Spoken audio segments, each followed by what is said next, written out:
LA 새생명 비전교회를 목양하시며 꿈꾸는 자가 오는도다라는 책, 그리고 묵상에 대한 깊은 통찰을 보여주는 책들을 출간함으로써 베스트셀러 저자셨던 우리 강중민 목사님은 한 책의 서문에서 자신의 영적 침체 경험에 대해서 이렇게 솔직하게 밝히고 계십니다.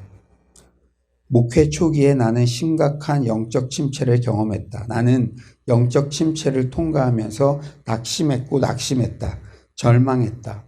삶의 의욕을 상실했다. 어둠이 나를 엄습했고 어두운 터널로 들어간 기분이었다. 나는 두려웠고 기력을 상실했다. 그때 엘리야를 만났다. 로뎀나무 아래 쓰러진 그를 만났다.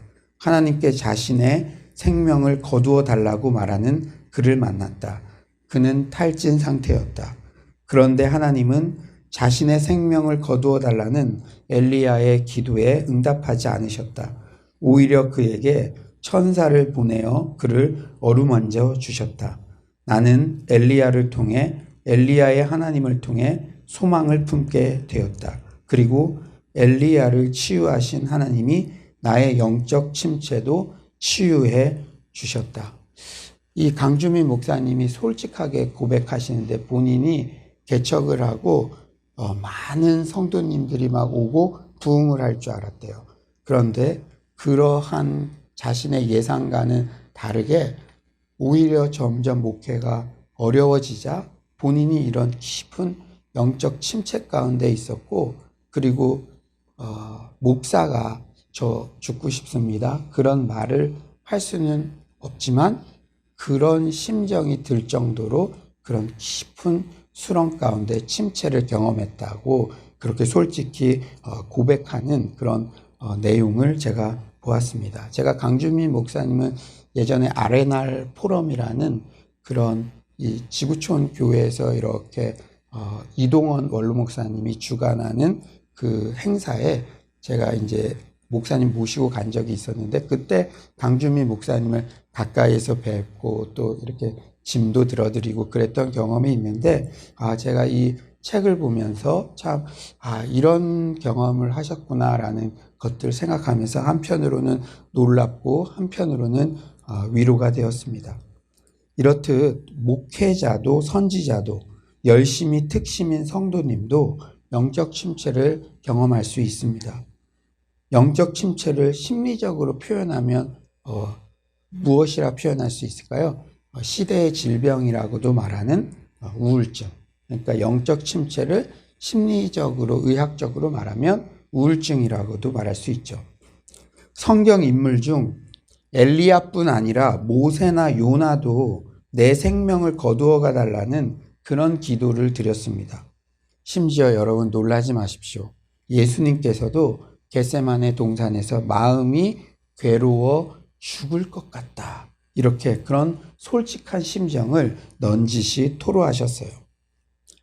우리가 우울증이나 영적 침체가 올 때 첫 번째 가져야 될 그런 마음의 생각은요, 그것이 믿음 없음이나 다름의 결과가 아니라 질병처럼 누구에게나 발생할 수도 있다는 사실을 인정해야 됩니다. 본인이 현재 그런 상황을 이렇게 겪고 있다면 막 부인하거나 나는 그런 거 올 사람이 아니야 이렇게 한다고 회복되는 게 아니라 누구에게나 그런 상황이 되면 찾아올 수도 있다는 것을 인정해야 돼요. 병은 인정해야 치유될 수 있는 확률이 있는 것입니다.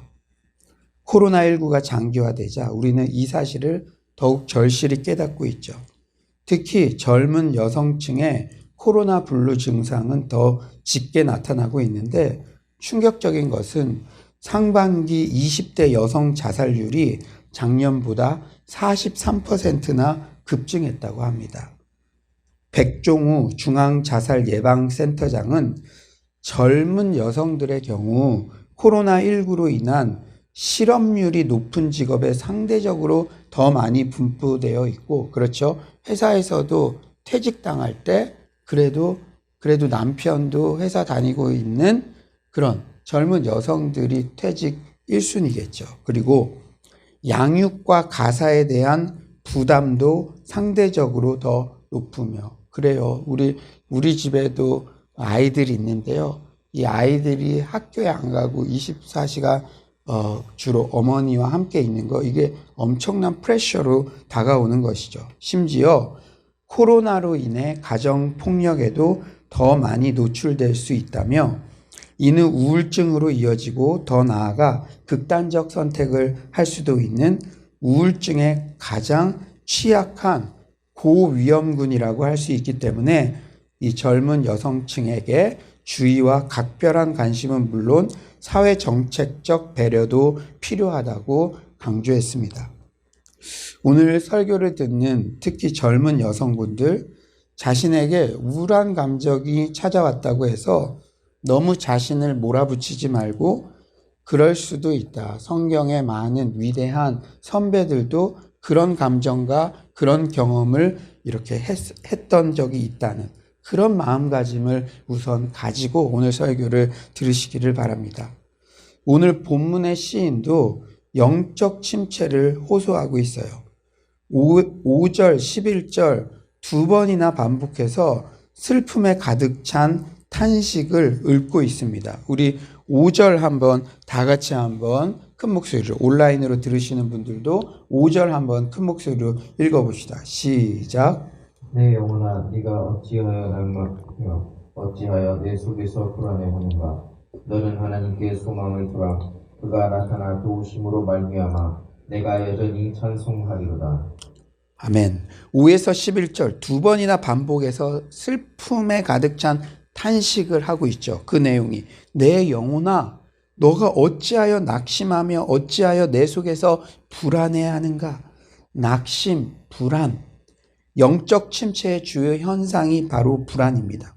최근 연예인들이 공황장애를 많이 언급하는데요. 공황장애는 특별한 이유 없이 예상치 못하게 나타나는 극단적인 불안 증상, 즉 공황발작이 주요 특징이에요. 공황발작은 극도의 공포심으로 심장이 터지도록 빨리 뛰거나 가슴이 답답하고 숨이 찬 증세입니다. 식은땀이 나는 등 신체 증상이 동반되는 당장 죽을 것 같은 극도의 불안 증상을 말하죠.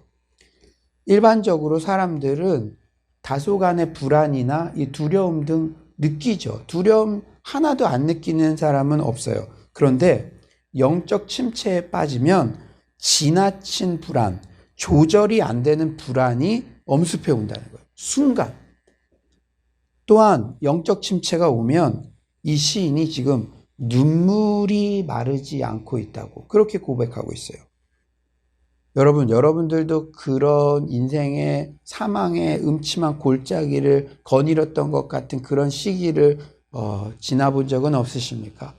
그냥 가만히 있는데 눈물이 주르르 내리고 운전을 하다가도 신호 대기를 하고 있는 그 상황에서도 눈물이 그냥 주르르 내리고 계속적으로 슬픈 감정이 지배하고 얼굴에 생기가 없고 무언가를 할 의욕이 저하되죠.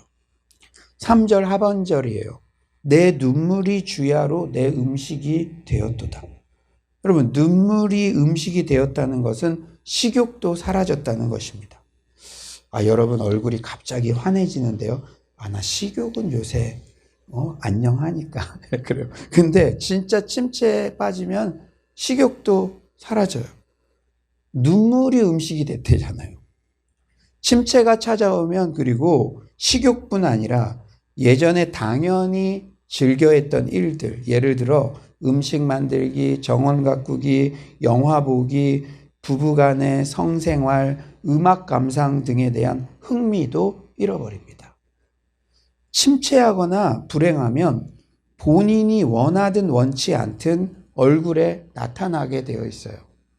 이제 화색이 다 혈색이 이렇게 어두워지는 것이죠. 잔뜩 침체해서 밥도 먹지 않고 사람도 만나지 않고 내내 울기만 하는 모습. 자기 불행에 매몰되어 우울하고 침울하게 가라앉아 있는 그런 생동감 없는 잿빛 얼굴 모습을 드러내요. 우리가 의사는 아니더라도 우리도 이미 잘 알아요. 우리가 일상 이렇게 대화 중에 이미 잘 진단하고 있습니다. 어떤 분을 딱 보면 염려 이렇게 하면서 서로 친구에 대해서도 야, 큰일 난 것 같아. 제 얼굴 완전히 맛이 갔어. 얼굴빛이 시커매. 이런 얘기들 많이 하죠. 우리도 이렇게 볼 때 그런 상태라는 거예요. 바로 그런 상태. 그렇다면 이런 영적 침체는 왜 찾아오는 것일까요? 오늘 시인은 왜 영적 침체에 빠졌을까요? 첫째로 하나님의 부재감 때문입니다. 뭐라고요? 하나님의 부재감. 더 구체적인 이유는 예배를 소홀히 하나님의 임재가 예전보다 더 깊게 느끼지 못하고 점점 하나님의 임재에서 멀어졌기 때문이에요.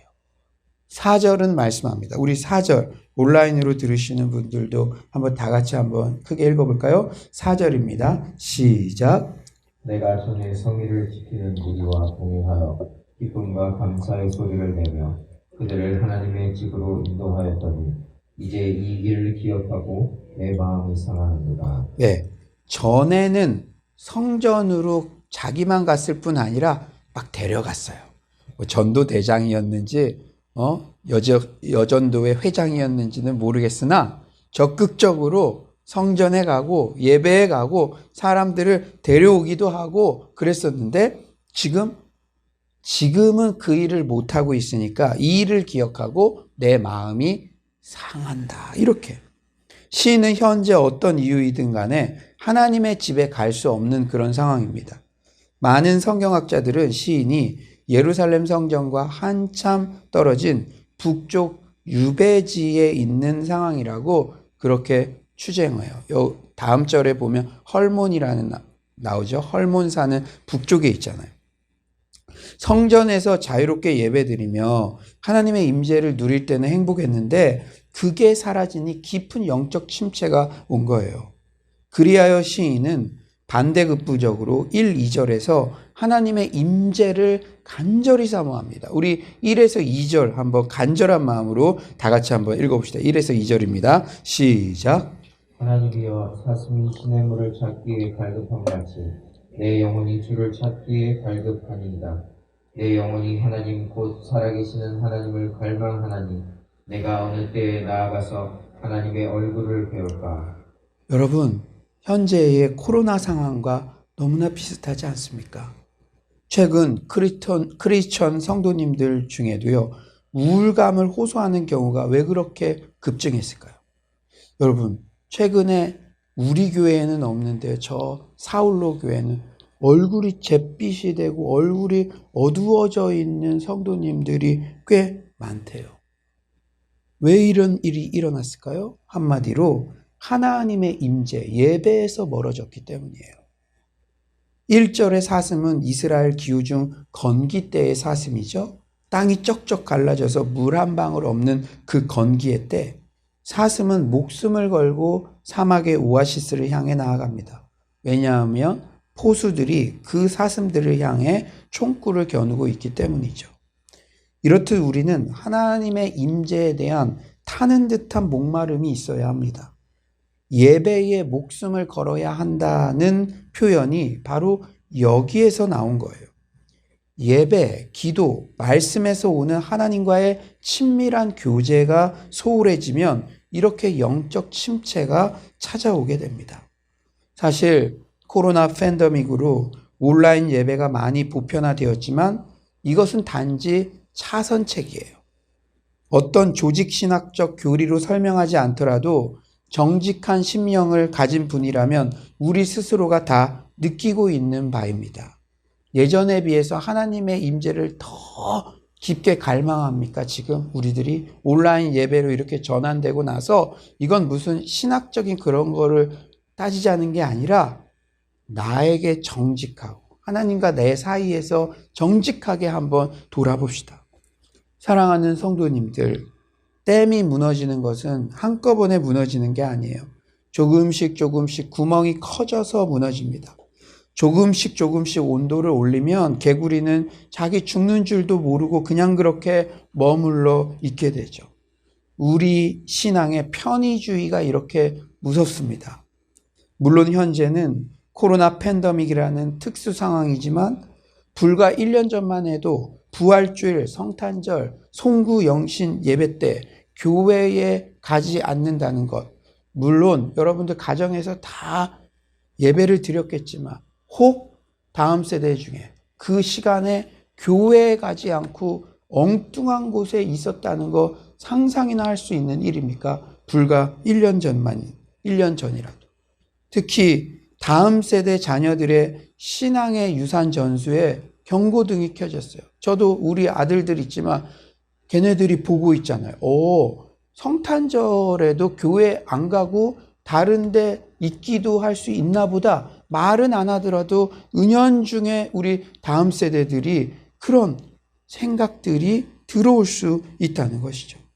우리가 혹 팬데믹으로 인해 온라인 예배를 드리더라도 정말 정성스럽게 신령과 진정으로 바른 자세로 바른 시선으로 바르게 경청해 주시기를 바랍니다. 진짜 제가 목양적인 마음을 담아서 호소하는 거예요. 왜냐? 이게 생명이기 때문에. 예배를 통한 하나님의 임재 경험이 소홀해지면 나도 모르는 사이에 깊은 영적 침체에 빠질 수도 있다는 사실을 두렵고 떨림으로 명심하는 이 새벽 되시길 간절히 축원합니다. 저는 우리 서울로 성도님들 참으로 감사한 게 영적 갈급함은 진짜 전국 최고이신 것 같아요. 우리끼리니까. 예, 그래요. 어제 같은 경우는 특세 나오셨다가 기도하고 한 줄 댓글 달고 성경 통독하고 바이블 컬리지 듣고 성경 필사하고 구시 기도하면 하루가 쑥 지나갔습니다. 제가 어제요 이렇게 저도 어제 특세 오전반 저녁반 이렇게 하고 막 이렇게 가면서 제가 청년에게 하루가 참 기네. 어제 새벽 4시 몇 분에 이제 와서 밤 10시 반인가 이렇게. 그런데 이게 감사한 거예요. 지금 우리 주변에서 혈색이 가장 좋고 얼굴 표정 가장 밝고 화색이 도는 분들이 누구입니까? 여기에 다 있습니다. 서로 보세요. 어떻게든 예배, 말씀, 기도 등에 접속해 있는 여러분들. 제가 진짜 기쁜 소식 들었어요. 저희 지인들 중에요. 영적으로 회복되려면 서울로 교회 가야 된다고 그렇게 지인들 중에. 왜냐면 새벽에도 나오고 필사도 하고 이러니까요. 사랑하는 여러분, 아무쪼록 한 길이 막히면 또 다른 길을 여시는 주님을 신뢰하여 온라인이든 오프라인이든 소수든 다수든 어떻게든 교회의 영적 프로그램에 적극적으로 접속하며 하나님의 임재에 목숨을 거는 우리 모두가 되시기를 간절히 축원합니다. 두 번째로 왜 시인에게 영적 침체가 찾아왔나? 반대자들의 비방과 조롱과 공격 때문입니다. 9에서 10절을 한번 우리 다 같이 한번 읽어볼까요? 9에서 10절 한번 큰 목소리로 한번 읽어봅시다. 9에서 10절 시작. 내 반석이신 하나님께 말하기를 어찌하여 나를 잊으셨나이까. 내가 어찌하여 원수의 압제로 말미암아 슬프게 다니나이까 하리로다. 내 뼈를 찌르는 칼같이 내 대적이 나를 비방하여 늘 내게 말하기를 내 하나님이 어디 있느냐 하도다. 9절에 내가 어찌하여 원수의 압제로 말미암아 슬프게 다니나이까. 10절에 내 뼈를 찌르는 칼같이 내 대적이 나를 비방합니다. 우리를 우울하게 만드는 것 중에 하나가 비난과 비판이에요. 선한 일을 했는데 그 동기를 오해받을 때 우울해집니다. 사람들의 공격과 협박도 조심해야 돼요. 세상에는 악한 사람들이 있습니다. 그런 사람들의 공격을 받을 때 마음을 강하게 먹어야 합니다. 그렇지 않으면 낙담하게 되어요. 사람에게 배신을 당하거나 거칠게 공격받으면 아주 힘들죠. 스펄전 목사님은 목회자 후보생들에게라는 책에서 이렇게 권면합니다. 이런 심리적인 문제, 영적 침체에 대해서도 다뤄주고 있어요. 마음이 섬세한 사람들은 거친 말을 들을 때 아주 뼈저리게 받아들인다. 제 아무리 훌륭한 목회자도 오늘날과 같은 세상에서는 아주 아니 지나칠 정도로 예민하기 마련이다. 발길질을 한번 해보라. 말은 그것을 맞고도 끄떡없지만 멀쩡한 목사는 그것을 얻어맞으면 죽는다.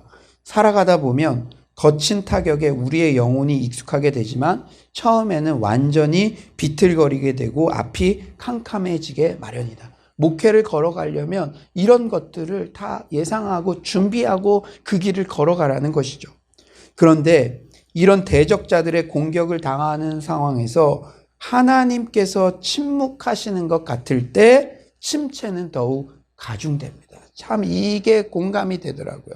나는 이렇게 대적자들이 이렇게 비난하고 이러는데 내가 믿고 있는 하나님, 내가 때로는 신앙 때문에 하나님 때문에 비난받는데 오히려 하나님은 내 편을 안 들어주시는 것 같고 불러도 대답 없는 이름 같고 그럴 때 이 시인도 지금 그런 심정을 토로하고 있어요. 9절에 어찌하여 나를 잊으셨나이까. 10절에 나의 대적들이 너의 하나님이 어디 있느냐고 비아냥거립니다.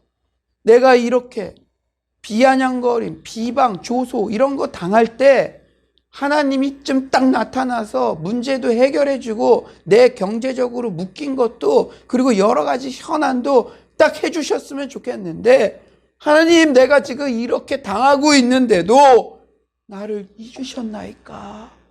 그러니까 사람들이 야, 네 하나님 어디 있냐? 네 하나님한테 해결해 보라고 해라. 이렇게 비아냥거립니다. 이렇게 시인이 솔직하게 고백하고 있어요.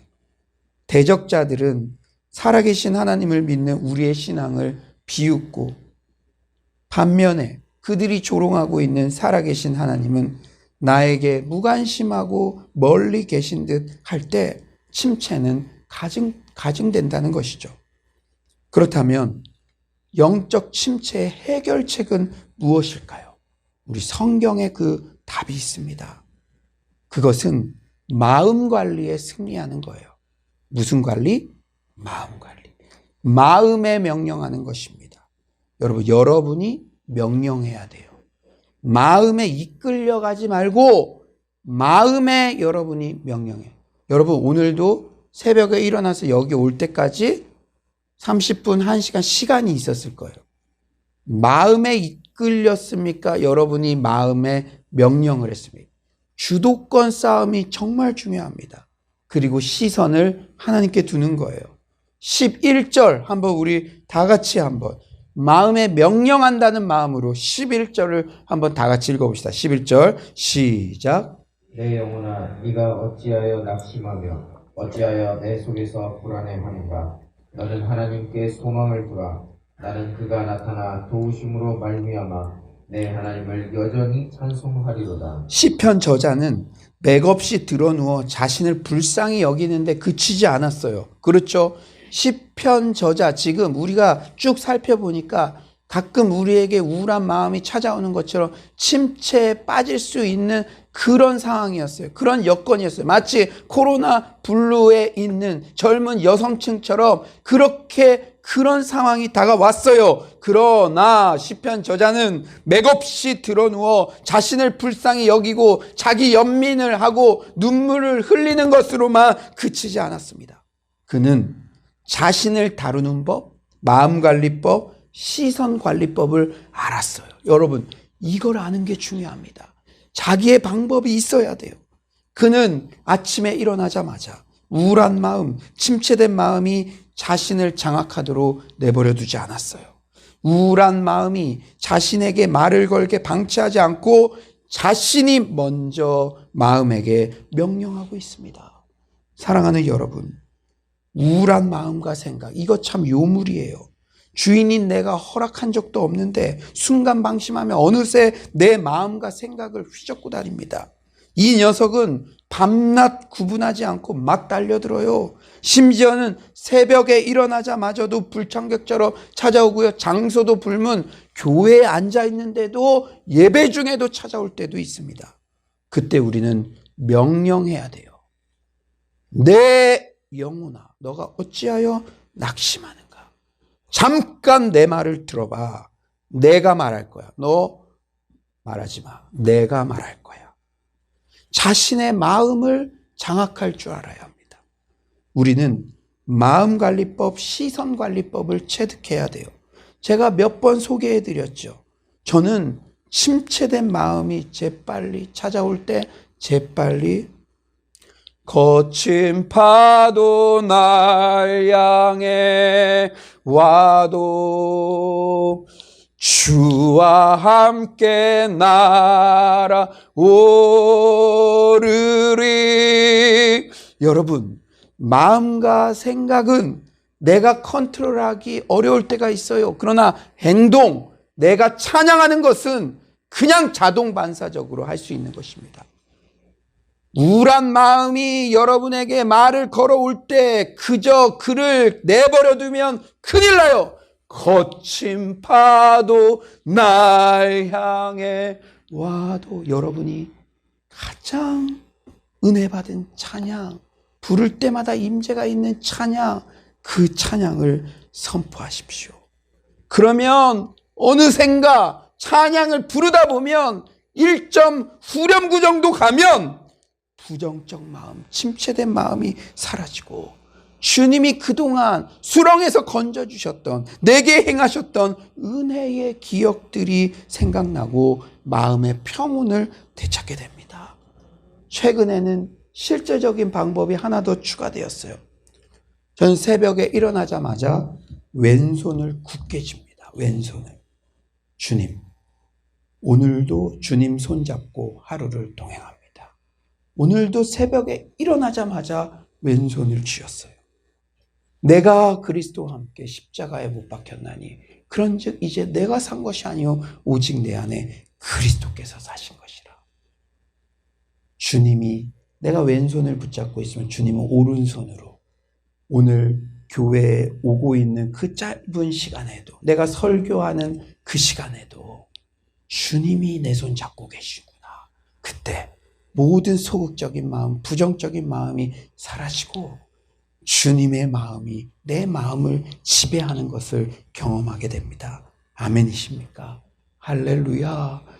로이드 존스 목사님은 영적 침체라는 아티클에서, 우리 로이드 존스 목사님이 의사셨어요. 그러니까 전직 의사 선생님답게 정말 상세한 처방전을 오늘 본문을 언급하며 내려주십니다. 여러분 자녀나 혹시 여러분들 이 침체에 빠져 있는 여러분 가족들 있다면 잘 들어보세요. 이 처방전을 잘 들어보세요. 여러분 잘 들으십시오. 우리의 마음을 다루어야 한다는 사실을 아는 것이 핵심입니다.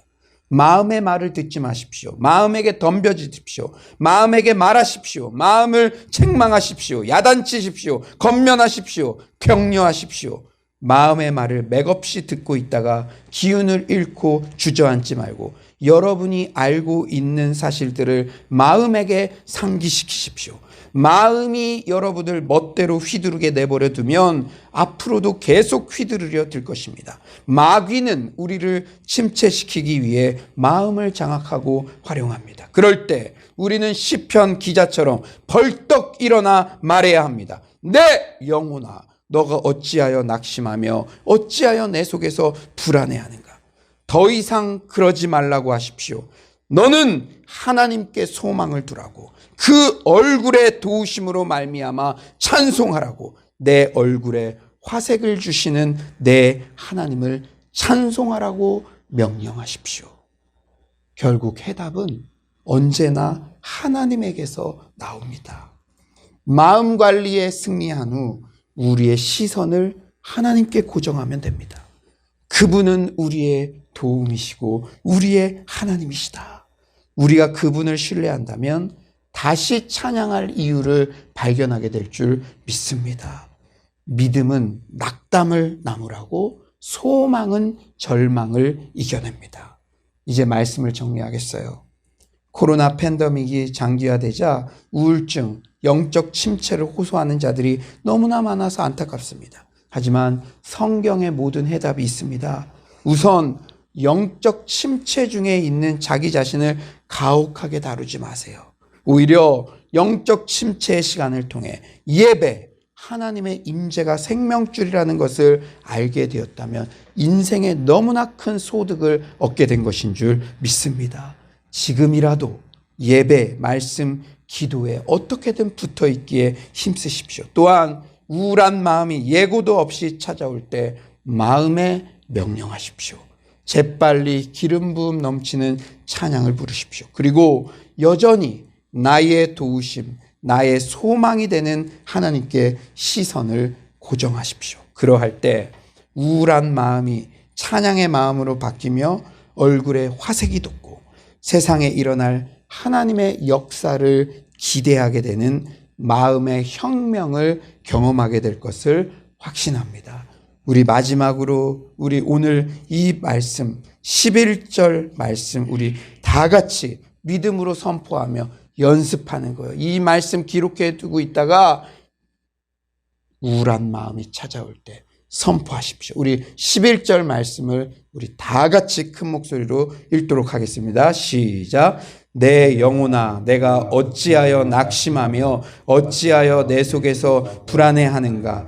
너는 하나님께 소망을 두라. 나는 그가 나타나 도우심으로 말미암아 내 하나님을 여전히 찬송하리로다. 아멘. 이 고백이 날마다 넘쳐나시길 간절히 축원합니다.